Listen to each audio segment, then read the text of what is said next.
Now I request Purneshwar sir, please give a message for the next 2 minutes, please. Thank you sir. అందరికీ నమస్కారం. ఇంత అద్భుతమైన కార్యక్రమాన్ని ఏర్పాటు చేసినటువంటి ఇంపాక్ట్ ఇంటర్నేషనల్ ప్రోగ్రామ్ సంస్థ వారికి, అదేవిధంగా ఆనందిత ఫౌండేషన్ నిర్మల్ వారికి, మరీ ముఖ్యంగా అటెండ్ అయ్యి ఈ కార్యక్రమాన్ని విజయవంతం చేసినటువంటి విద్యార్థులందరికీ కూడా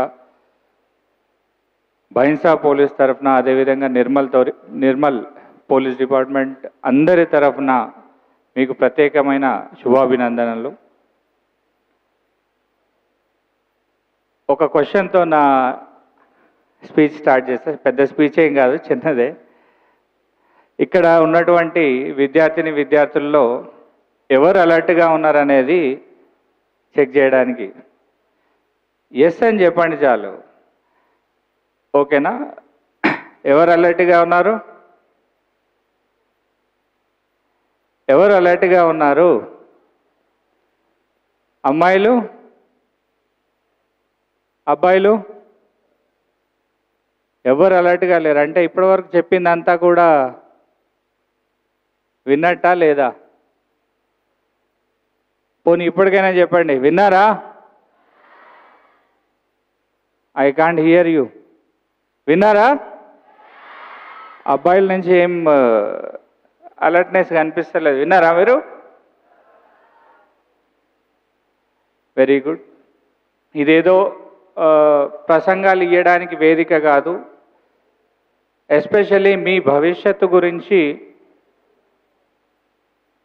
మీ భవిష్యత్తును దృష్టిలో పెట్టుకొని ఏర్పాటు చేసిన వేదిక ఇది. మీకు ఏదో స్పీచ్లు ఇచ్చినట్టుగా మీరు వింటూ కూర్చొని, లేకపోతే మీలో మీరు మాట్లాడుకుంటూ టైంపాస్ చేస్తే వేస్ట్.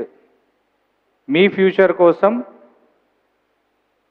ఇక్కడ ఉన్నటువంటి వ్యక్తులందరూ కూడా తమ టైంని మీకు ఇస్తూ, మీకు వాళ్ళకు తెలిసిన విషయాలన్నీ కూడా చెప్తున్నారు. కాబట్టి శ్రద్ధగా వినండి.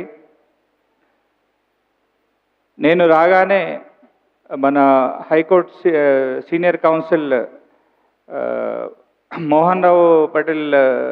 షిండే మోహన్ రావు పటేల్ సార్ మన రాజ్యాంగం గురించి చెప్పిండ్రు. ఆ తర్వాత ఆనందరావు పటేల్ గారు విద్యకు సంబంధించిన ప్రాముఖ్యత ఏంటి అనేది చెప్పిండ్రు. అదేవిధంగా నార్కటిక్స్ సంబంధించిన మన ఎస్పీ గారు సీతారాం సార్ గారు దానివల్ల పర్యవసనాలు ఎట్లుంటాయి,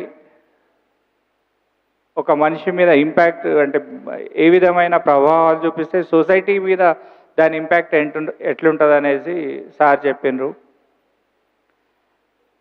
నేను మీకు ఇలాంటివి ఏవి కూడా నేను చెప్పదలుచుకోలేదు. ఎందుకంటే నేను లా ఎన్ఫోర్స్మెంట్ ఏజెన్సీ పోలీస్ తరఫు నుంచి వచ్చిన కనుక ఈరోజు కేవలం నాకు సంబంధించిన మ్యాటరే చెప్తా.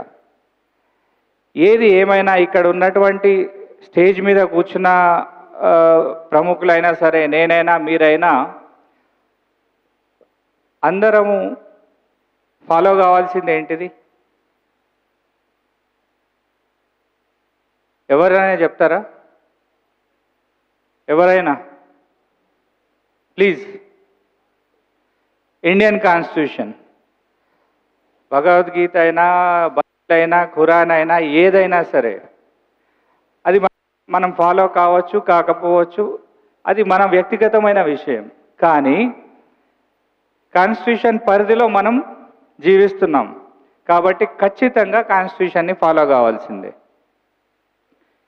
ఇప్పుడు ఏవైతే మనం చేయాల్సిన పనుల గురించి, చేయకూడని పనుల గురించి ఇక్కడ మనం ఈ వేదిక మీద చెప్పుకున్నామో, ఇవన్నీ కూడా ఇండియన్ కాన్స్టిట్యూషన్ పరిధిలోకే వస్తాయి. ఏదైనా చేయాల్సిన పని చేయకపోయినా తప్పే, చేయకూడని పని చేసినా కూడా తప్పే.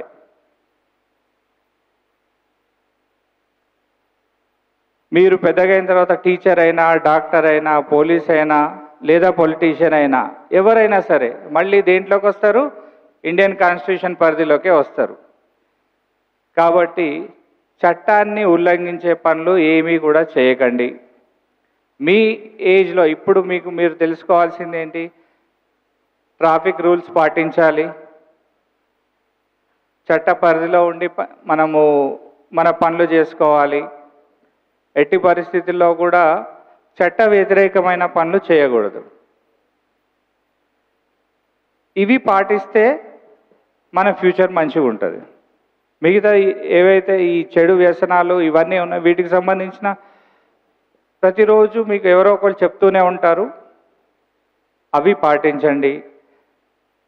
మీ ఫ్యామిలీస్ అంటే మీ తల్లిదండ్రులు కానీ, తమ్ముళ్ళు కానీ, అన్నయ్యలు కానీ, వాళ్ళు ఎవరైనా సరే చెడు వ్యసనాల జోలికి పోకుండా అట్లీస్ట్ మీరు వాళ్ళని ఎడ్యుకేట్ చేయండి. దాంతో ఆల్మోస్ట్ ఆల్ మనం చట్టపరిధిలో ఉన్నట్టే లెక్క. సో ఈ నా చిన్న సలహా సూచన తప్పకుండా పాటిస్తారు అని మనస్ఫూర్తిగా కోరుకుంటున్నాను.